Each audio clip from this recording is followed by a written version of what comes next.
Hi, so today I'm going to speak to you about two different types of hardwood floors. These are the two main types. So first of all, we have our solid. You can see from the top that it's solid the whole way throughout. Generally your solid timbers come from any thickness from 15 right up to 21, 22 mil. There's a few things to consider while buying solid timber, and the most important thing would be your subfloor.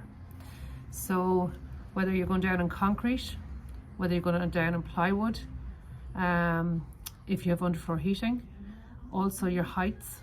So internally your doors would be a feature, steps, stuff like that. Inside doors can be cut, of course, but your external doors, so where you're going to meet an outside door, sliding doors, etc., you have to consider your height differences. So with regards to fitting this, if you have plywood, you can nail directly to your plywood. If you're gluing it, you're going to be gluing directly to either your ply or your concrete floor. With the smaller size, narrower boards, you can glue these the same way as you would with the wider boards. Things to be careful with a wider board is there's a lot of moisture in Ireland. So wider boards, you have to be careful structurally wise, because wood will always absorb moisture. So when it absorbs that moisture, it's going to swell. And then when the heat comes back into the room, the moisture comes away from the board, it's going to shrink.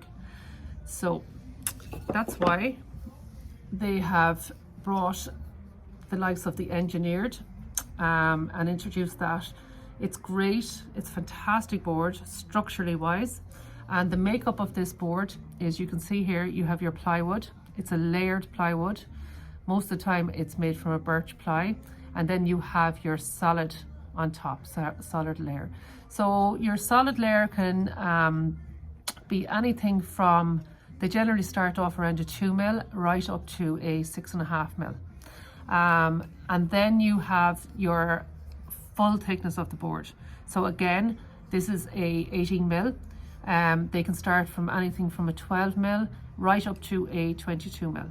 Now the beauty of using engineered boards is you can generally go as wide as you want, really, because any movement that's going to happen is going to happen in your layers underneath here. So it doesn't really affect the top of your board. With this, it can go directly down on top of your concrete, so it's a lot less forgiving than your solid boards. You're either going to glue this directly to your subfloor. We would always recommend a DPM to make sure that there's no moisture. Of course, you're going to do your moisture test on your concrete before you do anything. You can also float most of your engineered boards on a underlay. Again, depending what you have underneath it, generally you would be gluing directly to your floor. So that's it for today. My next video, I'm going to speak about finishes, so the finishes that you can have on top of your boards. Thank you.